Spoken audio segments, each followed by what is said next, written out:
Good evening. This is Key to Bayliner, and I am working on this here 1993 Bayliner Classic with the 3.0 MerCruiser engine. This engine is very well performing, but I started to notice a knock clunk on idle and on throttle. So what I concluded from a lot of part replacements already, that the engine runs at optimal performance. We did a compression test on every cylinder. Each cylinder performed as expected. The overall compression of the engine performed accordingly to the throttle, and wasn't disappointed with that.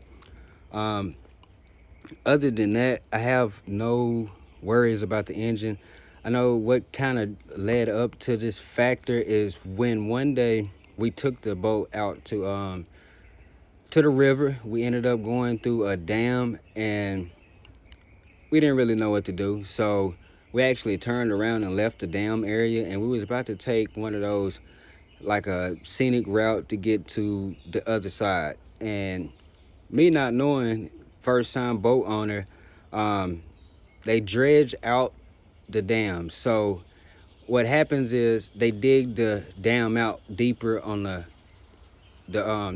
walls of it, and pretty much build up mounds of sludgy mud on those scenic routes. What happened is I was already going satisfying speed of probably roughly around 30 miles an hour. Feel like 60 on the water, but we turned around, we went back, we went through the scenic route, and next thing you know, as soon as we entered that scenic route, the mud must have been 2 feet under the boat. And that's one of the scariest moments ever.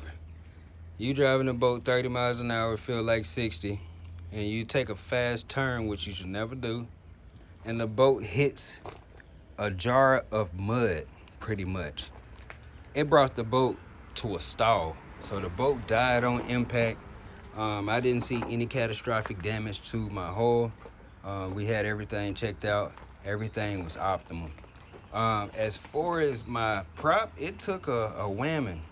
All right, so my prop was actually fairly new when I got this. This is the 1425 17 pitch 4-blade aluminum, and it did perform very well. That clicking right there is just because it's actually in Ford, but this prop, it performed very smoothly when I first got it.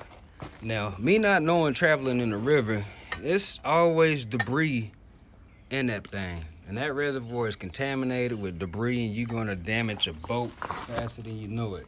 All right, so this my Skag, it etched it up pretty good. It was fully surface Skag. It knocked a lot off of it. Took a bad impact on head-on collision. So me not knowing all this stuff, I actually continued to drive the boat. I was able to trim up the motor enough, which is not good to do, trim the motor up and throttle it. You don't want to do that because you'll wear out your drive shaft and damage those splines in there, because really the drive shaft is barely connected to the coupler at that point. So it's kind of a risky situation anyway. If I was to get out and try to swim in it, I would have got stuck. If I would have tried to stand up, would have sunk and not been able to get out. So I had to do what I had to do. It took a beating on this prop. It's a $495 prop right here, and it's already shredded. It's pretty dinged up and bent in many places, and I can tell the difference in the performance of the boat. Believe it or not, it was very smooth at first. Now it rides really aggressive.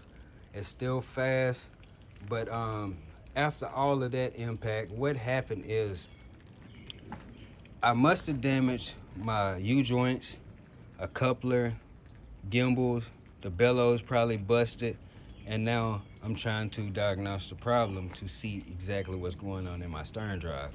I believe those factors are the effects of what I'm hearing. I'm not too good at editing video. I would add that clip in right here because I already tested it. I'm not gonna crank it back up for a while. I did yesterday on a test start, and it's running exactly how it's supposed to still. But that clank, clack, and knock in there, it's definitely getting stronger. So before I shred my camshaft, crankshaft, what I'm gonna do is disassemble the outdrive, and I'm gonna inspect the inside.